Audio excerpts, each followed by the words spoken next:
Et si l'histoire d'un jeune roi d'Angleterre monté sur le trône à seulement 9 ans cachait en réalité un monde de complots, de trahison familiale et d'ambition démesurée? Dans l'ombre de la cour, les hommes les plus puissants du royaume se livraient une guerre silencieuse pour contrôler le trône, quitte à sacrifier leurs propres frères. L'un d'eux alla même jusqu'à préparer un plan audacieux: épouser la princesse Élisabeth, enlever le jeune roi Édouard VI et le forcer à abandonner la couronne. Mais ce complot spectaculaire fut découvert et déclencha une série d'événements tragiques: exécutions, rébellions sanglantes et luttes de pouvoir impitoyables qui allaient marquer à jamais le règne du jeune roi. Alors, comment un royaume dirigé par un enfant a-t-il pu devenir le théâtre de tant de violences et de conspirations? Dans cette vidéo, nous allons plonger au cœur des intrigues les plus sombres de la cour anglaise, sous le règne d'Édouard VI, une période où la loyauté valait moins que l'ambition et où le pouvoir se payait souvent au prix du sang. Comment un enfant autrefois célébré comme le plus beau garçon jamais vu et décrit par son propre père comme le joyau le plus précieux du royaume a-t-il fini par connaître une mort aussi terrible, tout en laissant derrière lui un héritage aussi controversé? Pour comprendre cette destinée hors du commun, il faut revenir au tout début. La naissance d'Édouard, le 12 octobre 1537, fut sans doute le moment le plus heureux de toute la vie de Henri VIII. Depuis près de 28 ans, le roi d'Angleterre rêvait désespérément d'un héritier mâle capable d'assurer la continuité de la dynastie Tudor. Après de nombreux mariages, des intrigues politiques et plusieurs drames familiaux, ce souhait tant attendu fut enfin exaucé. Lorsque le prince vit le jour, les chroniqueurs de l'époque furent émerveillés. L'un d'eux écrivait même qu'il était le plus beau garçon qu'il ait jamais vu. Pour le royaume d'Angleterre, l'enfant devint immédiatement un symbole d'espoir et de stabilité pour la dynastie Tudor. Naturellement, Henri VIII combla son fils d'attention et de privilèges. Rien n'était trop beau pour l'héritier du trône. Même ses livres d'études étaient de véritables objets de luxe. Reliés d'or et ornés de pierres précieuses, ils reflétaient à la fois la richesse de la cour royale, mais aussi les immenses attentes placées sur les épaules de ce jeune prince. Le roi exprimait souvent son affection avec des mots chargés d'émotion. Il appelait Édouard le joyau le plus précieux de ce royaume, une expression qui révélait à quel point cet enfant représentait tout pour lui: l'avenir de sa lignée, la continuité de son pouvoir et l'espoir de la couronne anglaise. Mais très vite, la tragédie frappa la famille royale. La mère d'Édouard, Jane Seymour, troisième épouse du roi Henri VIII et surtout la seule femme à lui avoir donné un fils, mourut seulement 12 jours après la naissance de l'enfant. Des complications survenues après l'accouchement mirent brutalement fin à sa vie. Ce drame bouleversa la cour d'Angleterre. Le jeune Édouard VI ne connaîtra jamais le visage de sa mère. Il grandit donc privé de l'amour maternel, un manque qui marquera profondément son enfance. Et, d'une certaine manière, il grandit également sans véritable présence paternelle. Bien que Henri VIII ait sincèrement aimé son fils et héritier, le roi n'était pas un père présent. Peu de temps après sa naissance, Édouard fut envoyé vivre loin de la cour principale. Durant les premières années de sa vie, il vit très rarement son père, occupé par les affaires du royaume et les intrigues politiques. Le jeune prince fut alors confié à un cercle strict de nourrices et de dames de compagnie. Durant ses premières années, il fut placé sous la surveillance rigoureuse de Lady Margaret Bryan, une femme expérimentée qui s'était déjà occupée de ses deux demi-sœurs, Mary I of England et Élisabeth Ier. La sécurité et la protection du jeune héritier étaient prises très au sérieux. L'accès au prince était extrêmement limité. Seules les personnes appartenant à l'élite pouvaient l'approcher, et jamais quelqu'un de rang inférieur à celui de chevalier. Même lorsqu'un visiteur était autorisé à entrer dans ses appartements, il devait embrasser la main du prince pour lui témoigner respect et loyauté. Les règles étaient si strictes que les serviteurs d'Édouard avaient même l'interdiction de se rendre à Londres, afin d'éviter qu'il ne rapporte des maladies à la résidence du jeune héritier. Malgré ces précautions et cet environnement très contrôlé, les premières années d'Édouard semblent avoir été relativement heureuses. Dans ses notes, Lady Margaret Bryan décrivait l'enfant comme un garçon joyeux, en bonne santé et plein d'énergie. Il se montrait vif, curieux et actif, bien loin de l'image fragile que certains lui attribueront plus tard. Au fil des années, Édouard se lia également d'amitié avec plusieurs jeunes nobles de son entourage. Parmi ses compagnons d'enfance figuraient notamment les fils du Charles Brandon, ainsi que 2 jeunes Irlandais. Mais celui qui devint sans doute son ami le plus proche fut Barnaby Fitzpatrick. Leur relation était si forte que Barnaby resta le compagnon favori du prince pendant de nombreuses années, et leur amitié marquera profondément la jeunesse d'Édouard. Malgré l'absence de ses parents biologiques, Édouard n'était pas totalement seul. Il entretenait notamment une relation très affectueuse avec sa demi-sœur aînée, Mary I of England. Le jeune prince lui écrivait régulièrement des lettres pleines d'affection et de respect, témoignant de l'attachement sincère qu'il éprouvait pour elle. Pendant un certain temps, ses deux demi-sœurs, Mary et Elizabeth I, vécurent même avec lui dans une résidence située dans la région du Hertfordshire. Durant cette période, les trois enfants royaux passèrent plusieurs années ensemble, partageant une partie de leur enfance dans ce cadre relativement isolé de la cour principale. Mais derrière cette apparente harmonie familiale, les tensions religieuses et politiques qui secouaient l'Angleterre allaient bientôt changer à jamais le destin de ces trois héritiers Tudor. Ces moments passés avec ses sœurs représentaient probablement de rares instants de véritable affection familiale dans la vie très encadrée et exigeante du jeune prince. Un célèbre portrait peint en 1544, souvent appelé « La famille de Henri VIII », illustre parfaitement cette réalité. À première vue, il pourrait sembler s'agir d'une simple peinture de famille. Mais en réalité, cette œuvre est bien plus qu'un tableau domestique. Elle est avant tout une déclaration de pouvoir dynastique. Au centre de la scène trône Henri VIII, dominant la composition avec autorité. Tout dans l'image souligne sa puissance et son statut de monarque absolu. À ses côtés apparaît Jane Seymour, bien qu'elle soit déjà décédée à l'époque. Elle est représentée comme la mère du précieux héritier, rappelant subtilement son rôle essentiel dans la continuité de la dynastie. À la droite du roi se tient le jeune Édouard VI, une position hautement symbolique qui confirme clairement son statut d'héritier du trône. Non loin de lui figurent également ses deux demi-sœurs, Mary I of England et Elizabeth I. Pourtant, quelques années plus tôt, toutes deux avaient été déclarées illégitimes. Mais Henri VIII avait finalement décidé de les réintégrer dans l'ordre de succession grâce à une loi votée par le Parlement. Ainsi, le message du tableau est parfaitement clair. L'ordre de succession au trône d'Angleterre est désormais établi. D'abord Edward, ensuite Mary et enfin Elizabeth. Sans que personne ne le sache encore, cette hiérarchie allait semer les graines de plus d'une décennie de rivalité, de tensions et de conflits politiques. Mais un autre détail troublant commence également à apparaître dans les récits de l'enfance du jeune prince. Selon certains témoignages, Édouard aurait développé un intérêt étrange pour la sorcellerie. Avec sa sœur Élisabeth, il semblait fasciné par les pratiques mystérieuses. Tous deux partageaient une curiosité particulière pour la magie et l'astrologie, et ils s'amusaient parfois à réciter des formules magiques ou des sortilèges ensemble. Était-ce simplement une curiosité enfantine, comme tant d'autres enfants attirés par l'inconnu? Ou bien était-ce déjà le signe précoce d'un esprit en quête de pouvoir ou de connaissances au-delà de l'ordinaire? Une chose est sûre, cette fascination pour les mystères allait contribuer à façonner la personnalité complexe qu'Édouard développerait plus tard. La vie du jeune Édouard VI changea radicalement lorsqu'il atteignit l'âge de 6 ans. À partir de ce moment-là, il fut installé à la cour royale pour vivre plus près de son père et commencer un programme d'éducation extrêmement rigoureux au palais de Hampton Court Palace. À l'époque, les érudits considéraient qu'un enfant de 6 ans entrait déjà dans le monde des adultes. Son éducation devenait donc une priorité absolue, surtout pour un futur souverain. Le programme d'études d'Édouard était ambitieux et particulièrement exigeant. Il suivait les principes de l'éducation humaniste de la Renaissance, un modèle intellectuel très en vogue en Europe à cette époque. L'objectif était de former un roi cultivé, capable de gouverner avec sagesse et érudition. Le jeune prince étudiait une grande variété de disciplines, les langues, les écritures religieuses, la philosophie, ainsi que les arts libéraux. Il apprenait l'anglais, le latin et le grec, mais aussi la grammaire, la logique et la philosophie. Ses lectures comprenaient les célèbres fables d'Ésope, ainsi que les œuvres de grands penseurs de l'Antiquité comme Platon, Aristote ou encore les écrits de Dionysius of Halicarnassus et Cato the Elder.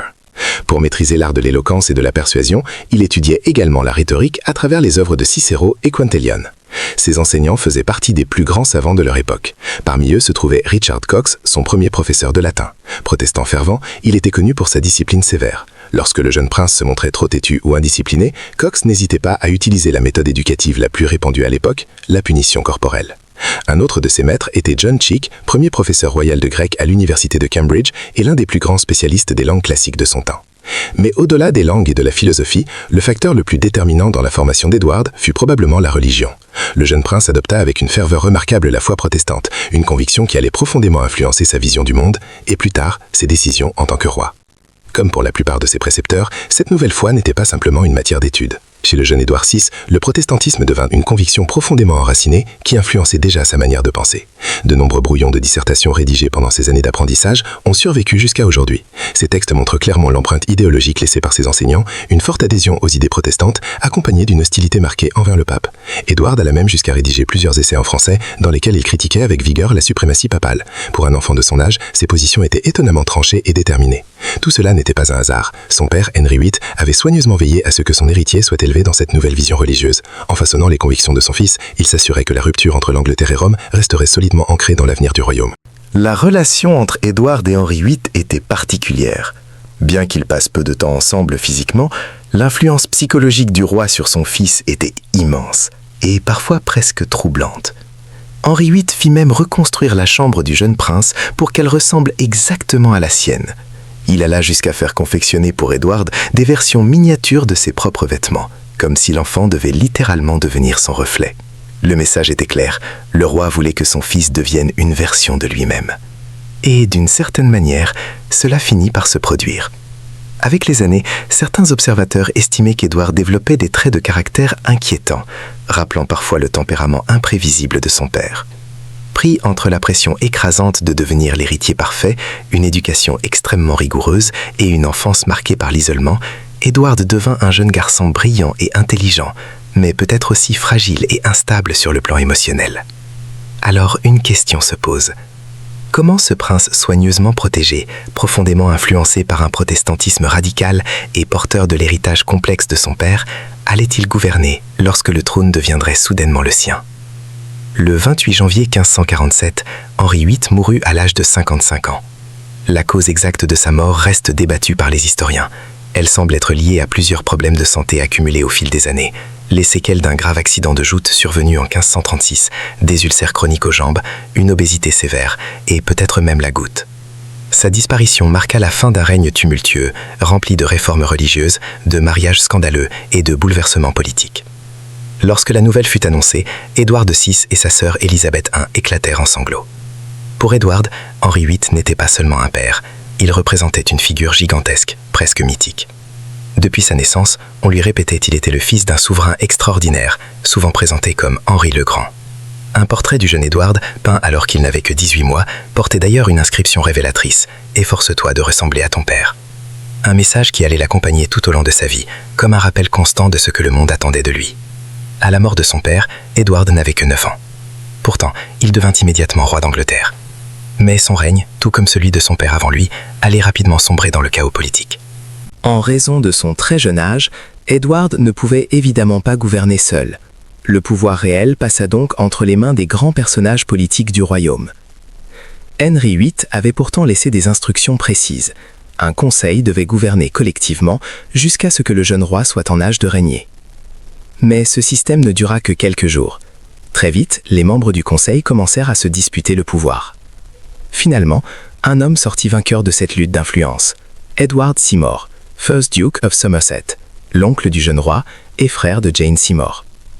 Pour affirmer son autorité, il reçut le titre prestigieux de duc de Somerset, symbole de sa domination politique. Seymour n'était pas un inconnu dans les affaires militaires. C'était lui que Henri VIII avait envoyé mener une campagne brutale contre Scotland, durant ce que l'on appelle aujourd'hui rough wooing. Les ordres du roi étaient impitoyables. Mettre tout à feu et à sang, dévaster les villes et même brûler la ville d'Édimbourg, afin que l'Écosse se souvienne pour toujours de la vengeance de Dieu.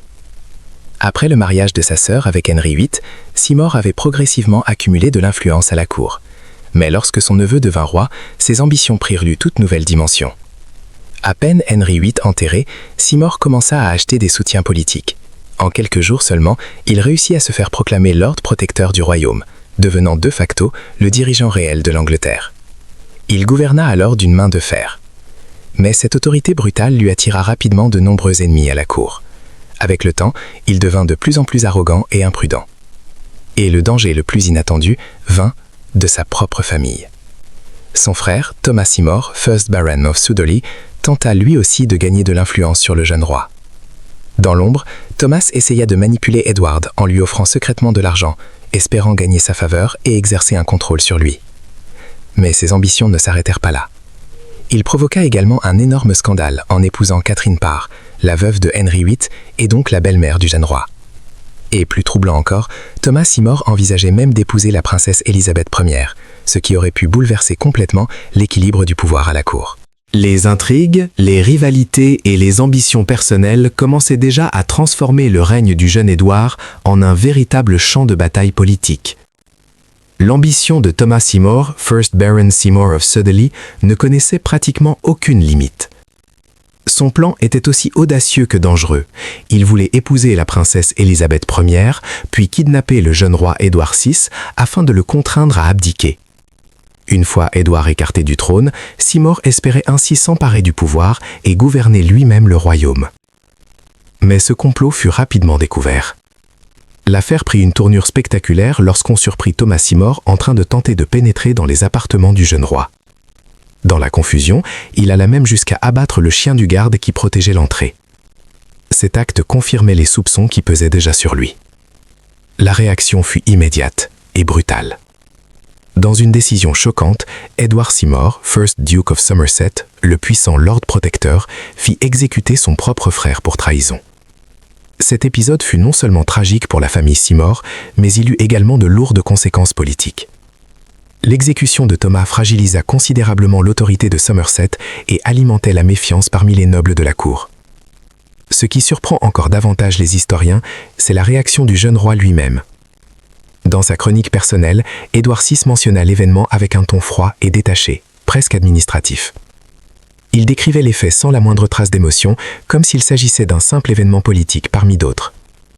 Pendant ce temps, le gouvernement de Somerset faisait face à une opposition croissante dans tout le royaume. Dans plusieurs régions d'Angleterre, restées profondément catholiques, la population rejetait les réformes religieuses imposées par le pouvoir protestant. La tension finit par exploser.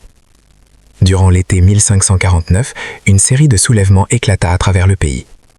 Parmi les plus célèbres se trouvait Cat's Rebellion dans la région de Norfolk, ainsi que la Prayer Book Rebellion dans l'ouest de l'Angleterre. Ces révoltes étaient motivées par plusieurs facteurs, les transformations religieuses imposées par la réforme protestante, mais aussi de graves difficultés économiques qui frappaient les populations rurales. Une fois encore, le jeune roi consigna ces événements dans son journal personnel. Mais son regard sur ces rébellions était étonnamment froid. Plutôt que d'y voir la souffrance ou la colère de son peuple, Édouard semblait considérer ces conflits comme de simples opérations militaires. Plus troublant encore, il se montra particulièrement satisfait lorsqu'il apprit que 900 rebelles avaient été massacrés lors de la répression. Ce détail révèle une facette inquiétante de sa personnalité, un tempérament froid, distant et potentiellement brutal. En octobre 1549, la situation politique changea radicalement. Le Privy Council, le conseil chargé d'assister le roi, retira finalement son soutien à Edward Seymour, First Duke of Somerset. Craignant pour sa sécurité, Somerset tenta de fuir avec le jeune roi, mais cette tentative ne fit qu'aggraver sa situation. Il fut finalement arrêté, accusé de préparer un nouveau complot, une accusation que de nombreux historiens considèrent aujourd'hui comme probablement fabriquée par ses ennemis politiques. Le destin de Somerset fut scellé. Le 22 janvier 1552, il fut exécuté sur Tower Hill, à London. Sa chute et sa mort illustrent la brutalité des luttes de pouvoir qui entouraient le trône d'Angleterre à cette époque. Et pour certains historiens, cet épisode constitue également une tache sombre dans l'héritage du règne du jeune Édouard VI. Après la disparition de Somerset, le pouvoir revint officiellement au Privy Council. Mais dans les faits, un nouvel homme fort émergea rapidement. Il s'agissait de John Dudley, First Duke of Northumberland, alors connu sous le titre de comte de Warwick. Habileté politique, alliance stratégique et sens aigu du pouvoir lui permirent de devenir le véritable chef du gouvernement. Certaines sources de l'époque le décrivent comme un dirigeant impitoyable, un homme prêt à tout pour conserver son influence et contrôler le jeune roi. Et sous son autorité, l'Angleterre allait bientôt entrer dans une nouvelle phase de tensions politiques et religieuses. Malgré son ascension politique, John Dudley, First Duke of Northumberland, ne parvint jamais à exercer une domination aussi totale que celle de son prédécesseur, Edward Seymour, First Duke of Somerset. Deux raisons principales expliquent cette différence. La première tient à la méfiance grandissante du Privy Council. Après l'expérience parfois autoritaire de Somerset, les membres du Conseil refusaient désormais de laisser un seul homme concentrer trop de pouvoir. Mais la seconde raison, et peut-être la plus importante, venait du roi lui-même. Aux alentours de 1551, alors qu'il entrait dans l'adolescence, Édouard VI commençait à développer une conscience politique et une volonté de gouverner par lui-même. Peu à peu, il chercha à imposer sa propre vision dans les affaires du royaume. Les archives montrent clairement plusieurs désaccords entre le roi et son conseil. Dans certaines lettres officielles, Edward n'hésitait pas à réprimander des responsables politiques lorsqu'ils ne respectaient pas ses décisions. Un exemple frappant concerne John Hooper, évêque protestant. Lors de la rédaction de son serment religieux, Edward railla personnellement certaines références au saint, démontrant sa fermeté et son intransigeance sur les questions religieuses. L'historien Diarmait de MacCulloch a d'ailleurs résumé cette évolution par une remarque glaçante. On voyait d'ici se former un nouveau Henri VIII. En effet, Édouard commençait à manifester plusieurs traits caractéristiques de son père, une forte volonté, un tempérament déterminé et une tendance à centraliser le pouvoir entre ses mains. Cette nouvelle assurance se reflète parfaitement dans un portrait peint en 1551 par William Scrots. Dans cette œuvre, Édouard apparaît debout avec confiance, la main posée sur la garde de son épée. Il n'est plus l'enfant timide que l'on protégeait autrefois, mais un jeune souverain conscient de son autorité et prêt à exercer le pouvoir. Pendant ce temps, l'Angleterre, dirigée par John Dudley, First Duke of Northumberland, dut faire face à plusieurs revers militaires. Les forces anglaises subirent notamment des défaites face à France, ce qui força Dudley à rechercher une solution diplomatique. Il tenta alors d'éviter un conflit prolongé en négociant un traité de paix basé sur une alliance matrimoniale. En 1550, un accord fut conclu entre l'Angleterre, la France et Scotland. Mais pour beaucoup d'Anglais, ce traité fut perçu comme humiliant, car le royaume dut retirer ses troupes de France et d'Écosse. Pour sceller cette paix, un projet de mariage fut envisagé. Édouard VI devait épouser Élisabeth of Valois, une princesse française.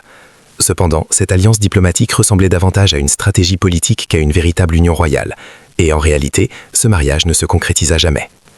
Après les guerres et les troubles politiques, le problème le plus urgent pour le gouvernement était la situation catastrophique des finances du royaume. L'Angleterre était proche de la faillite. Fait remarquable, le jeune roi lui-même participa activement aux discussions économiques. Grâce à son intelligence vive et sa formation académique solide, Édouard s'impliqua directement dans les tentatives de redressement financier. Avec le soutien de Dudley, plusieurs mesures furent mises en place. Par exemple, la France accepta de verser 180 000 livres en compensation pour la restitution de Boulogne-sur-Mer. Des réformes monétaires furent également lancées afin d'améliorer la valeur de la livre anglaise et stabiliser l'économie. À l'été 1552, Édouard VI entreprit ce que l'on appelait une progression royale, un voyage officiel à travers le royaume. Accompagné de sa cour, il parcourut notamment l'ancienne route liant Salisbury à Wilton. Pour le jeune roi, ce voyage représentait une première occasion d'observer directement son royaume. Il voulait voir de ses propres yeux l'état du pays qu'il tentait progressivement d'orienter vers le protestantisme. Durant ce périple, Édouard montra un intérêt réel pour la gestion du royaume. Il participait activement aux discussions concernant les finances et exprimait son inquiétude face à la situation presque désastreuse du trésor royal qu'il attribuait en partie à l'incompétence et à la corruption des administrations précédentes. Le roi semblait déterminé à trouver des solutions pour sauver l'économie nationale. La cour royale poursuivit ensuite son voyage le long de la côte sud jusqu'à Portsmouth. Là, Édouard inspecta les installations navales construites sous le règne de son père, Henri VIII. Avec un regard étonnamment critique pour son âge, il examina notamment Southsea Castle et proposa plusieurs améliorations. À Portsmouth, il se montra enthousiaste face au port maritime, mais beaucoup moins impressionné par certaines fortifications. Il jugea que 2 forts étaient mal construits, dépassés et mal positionnés et ordonna leur reconstruction immédiate. Ces décisions illustrent une facette importante de sa personnalité. Édouard se voyait comme un réformateur moderne, attaché à la planification, au contrôle centralisé et à l'efficacité administrative. Malgré ses responsabilités, ce voyage montra aussi qu'Édouard restait un jeune homme capable de profiter des plaisirs de la vie. Il appréciait la chasse, les bons repas, les belles demeures aristocratiques et les paysages de la campagne anglaise. Une lettre qu'il envoya à son ami d'enfance Barnaby Fitzpatrick durant ce voyage révèle un aspect plus personnel de sa pensée. Édouard y exprimait une certaine fierté envers son royaume. Contrairement au roi de France, expliqua-t-il, il n'était pas intéressé par la destruction ou la conquête des territoires voisins. Ce qui l'intéressait avant tout était la consolidation et la protection de son propre pays. Mais l'année 1552 marqua aussi le début d'un déclin inquiétant de sa santé. Au mois d'avril, Édouard VI contracta la measles, la rougeole. À première vue, cette maladie semblait n'être qu'un épisode passager. Pourtant, elle allait marquer le début d'une lente détérioration de la santé du jeune roi. Une détérioration qui conduirait finalement à l'une des morts les plus tragiques de l'histoire de la monarchie anglaise. Après avoir contracté la measles en 1552, Édouard VI sembla d'abord se rétablir. Mais en réalité, cette maladie avait gravement affaibli son organisme. Son système immunitaire était désormais extrêmement fragile. Peu de temps avant tout, le royaume avait également été frappé par une nouvelle vague de la redoutable sweating sickness, une maladie mystérieuse et mortelle qui semait la panique en Angleterre. Cette épidémie eut un impact personnel terrible sur le jeune roi. Elle emporta 2 de ses plus proches amis d'enfance, Henry Brandon et Charles Brandon. Lorsque la prochaine maladie frappa Édouard, son corps n'avait presque plus aucune défense. En février 1553, Édouard commença à tousser. Au début, cela semblait bénin, mais la situation s'aggrava rapidement. Dès mars, le jeune roi apparaissait déjà visiblement affaibli et amaigri. En avril, son état devint alarmant. Il commençait à vomir du sang, ainsi que des liquides sombres, parfois noirs ou verdâtres.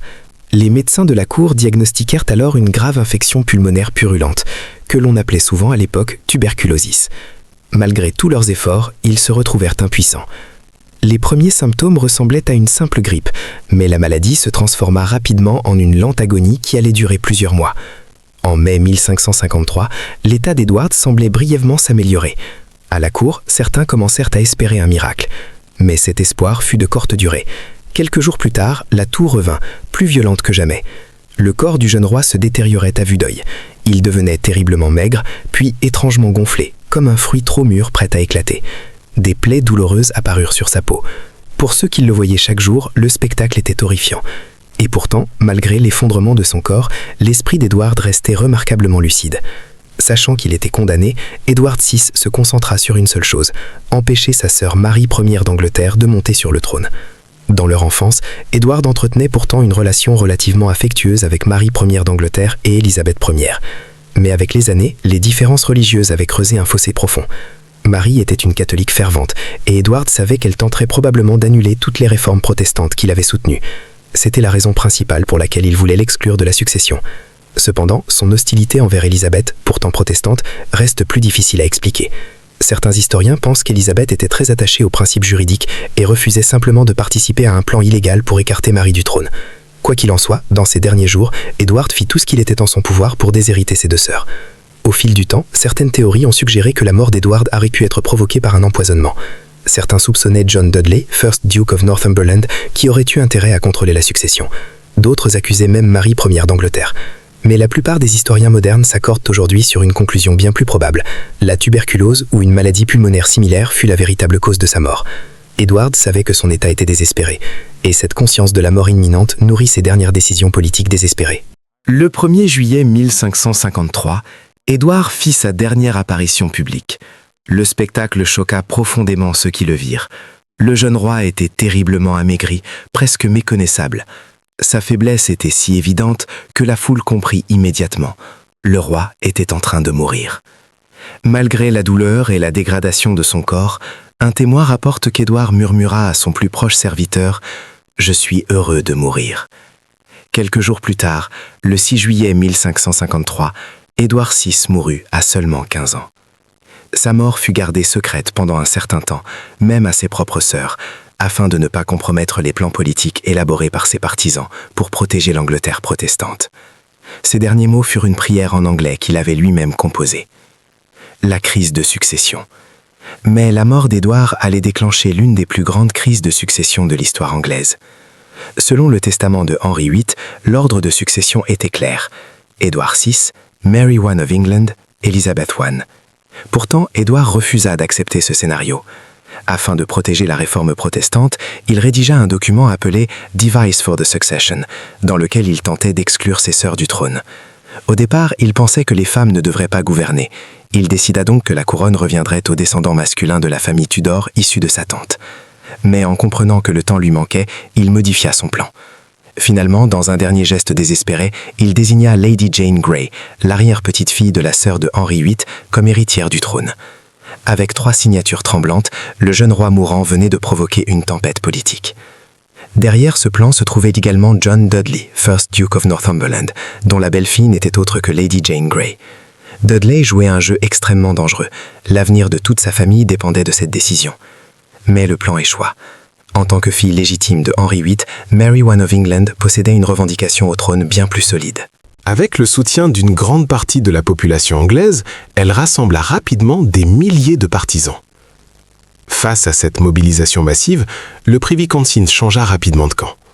Après seulement 9 jours de règne, Lady Jane Grey fut déposée. Elle restera dans l'histoire sous le nom de la Reine des 9 jours. Mary se proclama alors reine d'Angleterre. Jane et son mari furent emprisonnés dans la Tower of London.